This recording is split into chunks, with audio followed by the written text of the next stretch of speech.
সাদা পোকাই বেশি বেদিটা আনে। আচ্ছা আচ্ছা, বুঝছেন, মূল হলে সাদা পোকালে বেদির মূল হলে সাদা পোকা আসার পরই তখন ওই অন্য বেদি চলে আসে। প্রধান গড়ে 20,000 টাকা খরচ হয়। 1 বিঘা জমিতে 20,000 টাকা খরচ হয়। এক সিজনে কত টাকার মতো ফল বিক্রি করা যায়? ফল বিক্রি করা যায় আপনার 60-70, নাম থালি ফেরে 80-90 চলে যায়। সর্বনিম্ন 60-70 আর সর্বোচ্চ 80-90। 1 লাখ টাকার মতো ফল বিক্রি করা যায় 1 বিঘা জমিতে। হ্যাঁ, 1 বিঘা সর্বোচ্চ ভালো হলে বাজার ভালো থাকলে করা যায়। সময় মতো আবাদটা করতে পারছিলেন। এবছর বাজারটা কম ছিল, 600-700 বেচছিলাম, এই জন্য যদি এইবার যা থাকলো নি তাহলে লাখের উপর চলে গেল। এঁটেল মাটি, দোআঁশ মাটি, বেলে মাটি সব মাটিতেই ক্ষীরা চাষ সম্ভব। আর সিজনটা বলছেন আপনার আশ্বিনের শেষ, কার্তিকের শুরু, অর্থাৎ 10।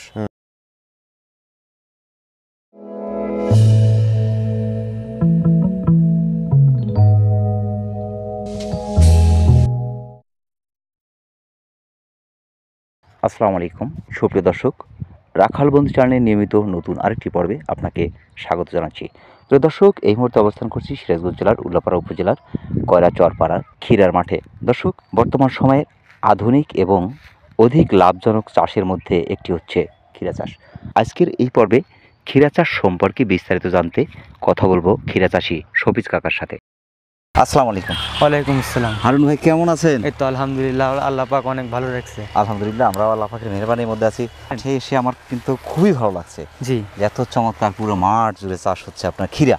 জি, ম্যাক্সিমাম তো ক্ষীরাই তো। হ্যাঁ, এখানে ক্ষীরাই, সব ক্ষীরাই। মানে কীটনাশক দিচ্ছেন এগুলো? হ্যাঁ, কীটনাশক দিচ্ছে। ক্ষীরা চাষের সাথে সম্পৃক্ত আপনি কত বছর? 2 বছর হলো আর কি। এখানে কতটুকু জমিতে আপনার ক্ষীরা আছে? এখানে 19 শতক আছে আর কি। 19 শতক। জি। এটা কোন জাতের ক্ষীরা লাগানো এখানে? এটা আপনার হচ্ছে দেবকমল। দেবকমল, এটা মানে বিচির নাম। এটা হচ্ছে দেশাল ক্ষীরা। জি।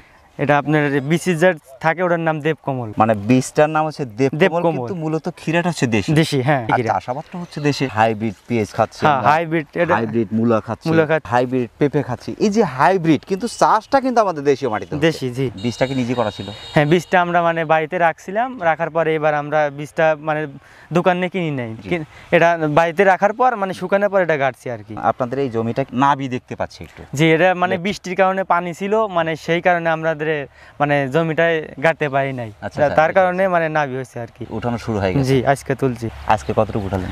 আজকে হচ্ছে 2 মণ 25 কেজি হয়েছে। 2 মণ 25 কেজি অলরেডি আজকে প্রথম উঠানো? না, এর আগে তোলা হয়েছে একদিন, আজ দ্বিতীয় দিন চলছে। ক্ষীরা চাষ করতে গেলে প্রথম আমাদের মাথায় নিতে হয় সেটা হচ্ছে মাটি তৈরি। গ্রামে যারাই বসবাস করে প্রত্যেকেরই কম বেশি জমি আছে। আমরা কিন্তু সব জায়গায় কিন্তু ক্ষীরা চাষটা দেখি না, আবাদটা সম্পর্কে মানুষ অতটা অবগত না, যার কারণে কিন্তু অনেকেই করতে পারছে না।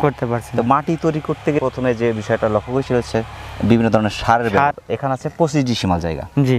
এখানে আপনার কি পরিমাণ গোবর সারটা দেওয়া ছিল?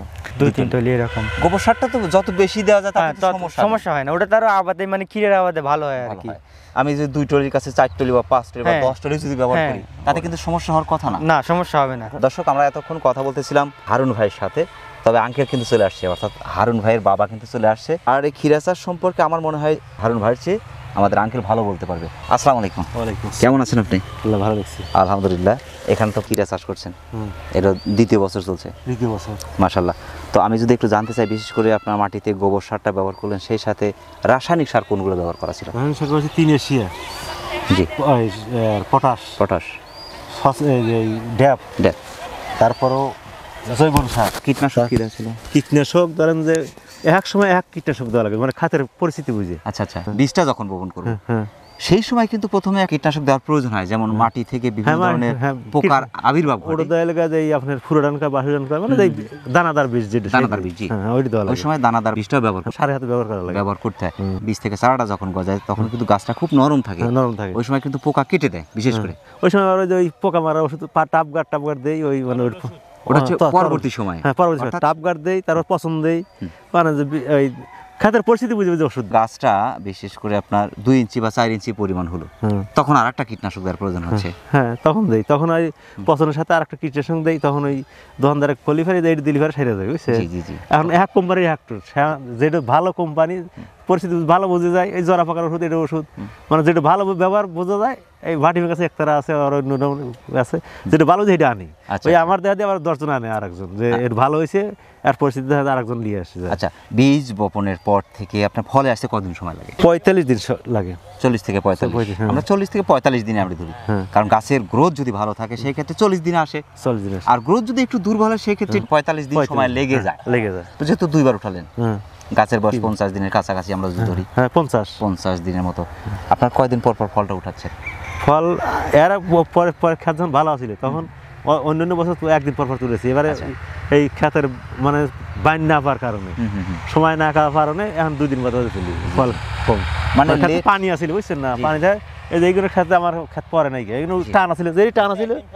হ্যাঁ ওই যে আমার আরখান জমি আছে ওখানে একদিন বাদে দিচ্ছি। যেমন আমরা এটাই যদি দেখি, এটার চেয়ে উঁচু একটু, হ্যাঁ উঁচু, হ্যাঁ উঁচুর কারণে এই জমিটা আগেই জোয়ায় গেছে, শুকায় গেছে, যার কারণে এটা কিন্তু আবাদটা মানে সঠিক টাইমে করতে পারছে। হ্যাঁ আপনি একটু লেটে হয়, লেটে হয়ে গেছে, আর লেটে হওয়ার আবহাওয়ার কারণে। জি, লেটে হওয়ার কারণে একটু সমস্যা হয়, সমস্যা হয়েছে। ক্ষীরা চাষ মূল যে সময় বা সিজনটা কখন?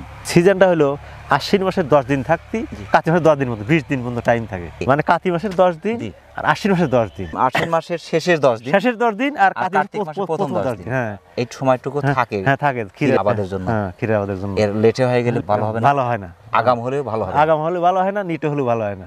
মাশাআল্লাহ। হ্যাঁ আমাদের এইদিকে না একটা মাটির একটা ই থাকে, ওই দহিনাগার হয় আমাদের এনে ওই ধরনের 20 দিনের ভিতর না আপনি আশ্বিনে 5 দিন থাকতে গেলেন, কি কাতির 5 দিন চলে যাবে গেলেন, এটি ভালো হয় সব চাইতে। আর ওই 5 দিন যখন বেটে যাবি, যে কাতির 10 দিন চলে গেল তখনই নামি ফিরে গেল, আবার যখন ধরো যে আশ্বিন 10 দিন তখন আগ্রহ হয়ে গেল। আবহাওয়ার হাতে কথা। ফলটা উঠাচ্ছেন 2 দিন পর পর, হ্যাঁ এখন 2 দিন পর। যখন গাছটা ফলে আসে বিশেষ করে, তখন কি ধরনের কীটনাশক ব্যবহারের প্রয়োজন হয়? কীটনাশক ওই দোকানদারের নাম তো মানে 20টি আছে, আর কি জানি ফাইল টাইল দেয় তো। ফলে আসা পর্যন্ত কি ধরনের সারগুলো তখন ব্যবহার করা প্রয়োজন হয়? তখন সার ব্যবহার করা যায়, তখন সার করলে ফেরে ওই গাছ না নরম হওয়া যায়, গাছ বাত্তি হওয়া যায়। 10 বার টান দেওয়ার পরে সার ব্যবহার করা লাগে। আচ্ছা আচ্ছা, 10 বার 8 বার, তার ক্ষেতের পরিস্থিতি বুঝে।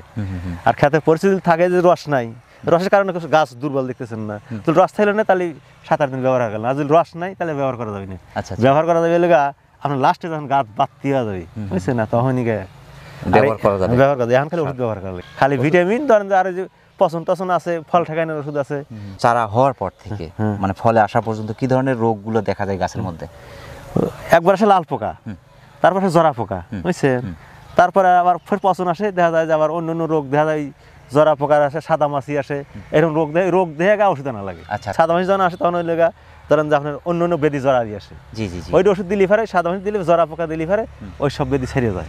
জরা পোকাটা ধরলে গাছের চেহারা তখন কেমন হয়? ওই পাতা জরা জরা ধরে না, পাতা জরা জরা ধরে ধরে কোকড়া ধরে যায়, কোকড়া এসে যায়। কোকড়া এসে যায়। সাদা পোকা যখন আসে তখন দেখা যায় যে ওই সাদা পোকায় গাছে পচন আসে, তারপরে ওই জরা আসে, বিভিন্ন ধরনের ওই মানে যে ওই বেদিটা অনেক ওই সাদা পোকাই বেশি বেদিটা আনে। আচ্ছা আচ্ছা, বুঝছেন, মূল এলাকা সাদা পোকালে বেদির মূল এলাকা সাদা পোকা আসার পরই তখন ওই অন্য অন্য বেদি চলে আসে। 1 বিঘা জমিতে বীজ বপন পর্যন্ত হাল চাষ কীটনাশক সবকিছু মিলে কত টাকার মতো খরচ হয়? তাও তো 1 বিঘা জমি 15,000 টাকা খরচ হবে, প্রথমেই খরচ হবে। প্রথম খরচ, হ্যাঁ তারপরে এখন ধরেন 5 লাগবে 6 লাগবে পরে পরবর্তী সময়। হ্যাঁ পরবর্তী ধরেন গড়ে 20,000 টাকা খরচ হবে। 1 বিঘা জমিতে 20,000 টাকা খরচ হবে। এক সিজনে কত টাকার মতো ফল বিক্রি করা যায়? ফল বিক্রি করা যায় আপনার 60-70, নাম থালি ফেরে 80-90 চলে যায়।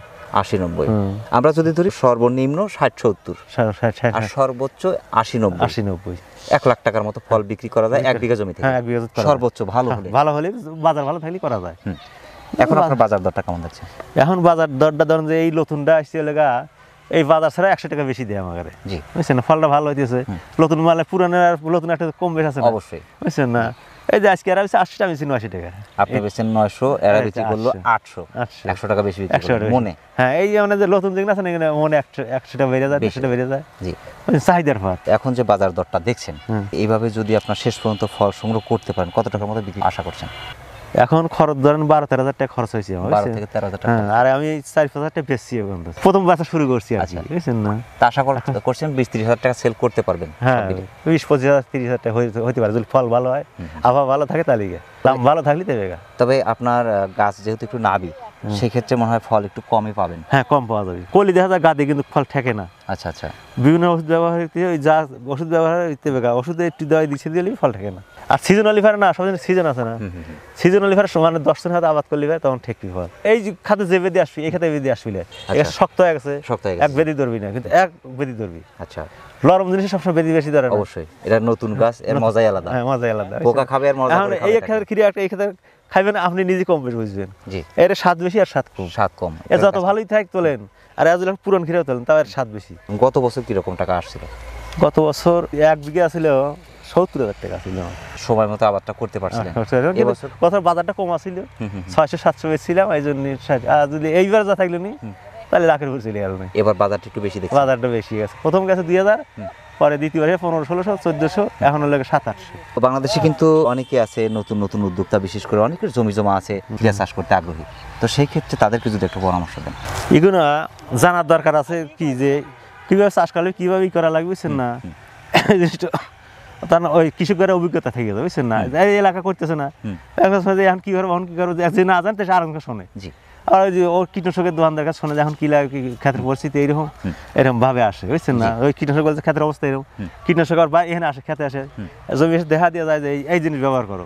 বিএসএফ দেখানোর পরে বিএস পরামর্শ দেয়, তখন বিএস গেলবার এই পরামর্শ দিয়েছিল যে খেত হবে না। জি বিএসএফ পরামর্শ ছাড়া আমি গেছিলাম কৃষি লেগে যে দেই দুধ আল্লাহ দেয় মানসিকতা, এই খেত ডুবে গেছিল। আচ্ছা আচ্ছা ডুবার পরে আমার এই খেত খুব ভালো খেত ছিল, বিএসএফ যে খেত হবে না, আচ্ছা খেতের মধ্যে পানি চলে গেছিল, পানি উঠে গেছিল, পানি উঠে গেছিল। আচ্ছা গাছ নষ্ট হয় না? হ্যাঁ গাছ নষ্ট হওয়ার পরে আমি পচন ওষুধ দিয়েছিলাম, জি দেওয়ার পরে এদের হাতালি পরে জেগে গেছিল, মানে পানি শেষে শুকলা দিয়ে পরে খেত খুব ভালো ফসল হয়েছিল। মাশাআল্লাহ, বিএস বললে হবে না, কিন্তু আমি আল্লাহর রহমতে সেই গাছ এর ফলও হ্যাঁ, মানে এই বিএস এসে আমার খেতগুলো যে তার করার দরকার নেই। আর এই খেতের মধ্যে জাল হয়তো মাছ উঠছিল বুঝছেন, তাও আমার আল্লাহ খেত দিছিল। প্রথম আমি এই ছটার মধ্যে আমি প্রথম আনছি। আপনি প্রথম নিয়ে আসলেন। আপনি বলতে চাচ্ছেন বিশেষ করে নতুন উদ্যোক্তা যারা এই খিরা চাষের এই সেক্টরে আসতে চাচ্ছে, অর্থাৎ কৃষিতে অন্য অন্য আবাদের পাশাপাশি মোটামুটি খিরা চাষ যারা করতে চাচ্ছে, যারা অভিজ্ঞতা সম্পন্ন কৃষক আছে, যারা খিরা চাষ 2-1 বছর ধরে করছে, দীর্ঘ সময় যাদের অভিজ্ঞতা আছে, তাদের সাথে দেখে শুনে বুঝে তারপর আসলে করাটা উচিত। হ্যাঁ করা উচিত, কারণ হুটহাট করে একটা কিছু শুরু না তা করা যাবে না, তা করলে ফের এই গাছ হলে গাছ সোয়াগে গাছ মানে গাছ ওই ওষুধ দিয়ে দিচ্ছে দিকে ফের গাছ নষ্ট হয়ে যাবে বুঝছেন না, পরে হ্যাঁ জমিটা আবার পরবর্তী বাতিল হয়ে যাওয়ার চেষ্টা করে, পরে আবার ওষুধ অন্যতে হারে, ওইরকম কারণ হয় না। আর ঠিক মতো ওষুধপাতি দিয়ে আসলে পারে আপনার ফসল পাবেন ভালো, সব কিছু ভালো থাকে, গাছ টাছ সব ঠিক সব কিছু। এই মাটি যদি রস থাকলো না বুঝছেন, এই গাছ ধরেন এই দামা এই মাথা থাকলো না, ফল সমান থাকলো না বুঝছেন, এই রসের কারণে রস এখন দিলে ফের গাছ মরে যাবে। ও রস কমে গেছে মাটিতে, মাটির রস নেই দেখছেন, রস নেই, রসের কারণে গাছ দুর্বল দেখতেছেন না, যেদিন রস আছে সেদিন গাছ ভালো আছে, গাছ ভালো আছে। অর্থাৎ এখানে রস একটু কম আছে, রস কম, রস প্রচুর পরিমাণে রস লাগে খিরা চাষে। রস লাগার মাটির শক্ত লাগে, ভিতরে ওই ভাউনটা দিলে না মাটিটার শেকড়টাতে শক্ত ফার থাকে। আচ্ছা আচ্ছা ওই ফসল ভালো হয়। আর যে আগলাফার ফসল হয়েছে না এই উপরে তাপমাত্রার থেকে এই নিচে তাপমাত্রা চলে যায়, বেশি কুলে ভরে না। আচ্ছা আচ্ছা এই যে এখন যদি নিচে যদি মাটি শক্ত থাকলে না ওই তাপটা নিচে গেল না, আচ্ছা বুঝছেন না, ফসল ভালো থাকলে, কিন্তু এই তাপটা নিচে যাওয়ার কারণে এই দশা হয়েছে। গাড়ার পরে একটু বৃষ্টি হয়নি, না এই কারণে, তাছাড়া একটু বৃষ্টি হলে পারি না, এই যে শক্ত হ্যাঁ রস পেলে না, রসটা বেঁধে থাকলে না বুঝছেন। খিরার জমি থেকে সেচ দেওয়ার প্রয়োজন হয় না, প্রয়োজন দিলে হয়তো দিলেন, পানি বেঁধে থাকলেও তাহলে সমস্যা হবে, পানি বেঁধে থাকলেই গাছ নষ্ট হয়ে যাবে, গাছ নষ্ট হয়ে যাবে। অর্থাৎ সেচ দেওয়ার প্রয়োজন, গাছ নষ্ট পানি দিতে চায় স্প্রে করে পানি দিয়ে, গাছের সময় আছে, যদি আপনার যদি চিনের থেকে 4 পাতা হয় ওই সময় মাটির রস থাকে, আর উপরে বৃষ্টির পানি একটা আলাদা কথা, আর মেশিন হইতে আচ্ছা পানি আলাদা কথা। অবশ্যই যদি ওই সময় রস পায় তো ওই রসটাই গাছ টিকসই হয়, আর যখনই আপনি ওই মেশিনে পানি ওইটা সেট খায় না, গাছ নষ্ট হয়ে যাবে। খিরা চাষের জন্য উপযোগী মাটি কোনটা মনে হয় আপনার কাছে? মানে রসাল মাটি বেশি দরকার। এটা হচ্ছে বেলে দোআঁশ মাটি, এই মাটিটা কিন্তু বেলে দোআঁশ, হ্যাঁ দোআঁশ মাটি, মাটি। নিচু এলাকা সেই এলাকার মাটি কিন্তু এঁটেল মাটি, হ্যাঁ শক্ত মাটি, কিন্তু শক্ত মাটি কিছু জায়গা আছে বেলে মাটি। বেলে মাটির ফলটা কি হয় কি, ফল ভালো ফলটা মানে এদিক সেদিক হয়ে যায়, ওই ক্যাট মাঠ হয় হয়তো দুর্বল হয়, আর ওই মোটা মাটির মাটিটা দুর্বল হয় না, ফলটা চকচকা হয় বুঝছেন। আর যারা খোল ব্যবহার হয় তাদের মালার চকচকা বেশি হয়। অর্থাৎ এঁটেল মাটি, দোআঁশ মাটি, বেলে মাটি সব মাটিতেই খিরা চাষ সম্ভব। আর সিজনটা বলছেন আপনার আশ্বিনের শেষ কার্তিকের শুরু, অর্থাৎ 10 প্রথম 10 দিন কার্তিক মাসের, আশ্বিন মাসের শেষের 10 দিন, এই সময়টা হচ্ছে উত্তম সময়। এই সময় বীজ বপন করতে হবে, এর আগে করলেও সমস্যা, পরে করলেও সমস্যা। অনেক ব্যস্ততার মধ্যে কষ্ট করে আপনার এই কাজ ফেলে রেখে আমাদের চ্যানেলে সময় দেওয়ার জন্য আমাদের চ্যানেলের পক্ষ থেকে আপনাকে অসংখ্য ধন্যবাদ। ভালো থাকবেন। আসসালামু আলাইকুম। ওয়ালাইকুম আসসালাম। প্রিয় দর্শক, আবারও সকলের সুস্বাস্থ্য এবং দীর্ঘায়ু কামনা করে আজকের মতো কয়রা চরপাড়ার আমাদের শফিজ কাকার ক্ষীরা জমি থেকে বিদায় নিচ্ছি। সকলে ভালো থাকবেন, সুস্থ থাকবেন। আল্লাহ হাফেজ।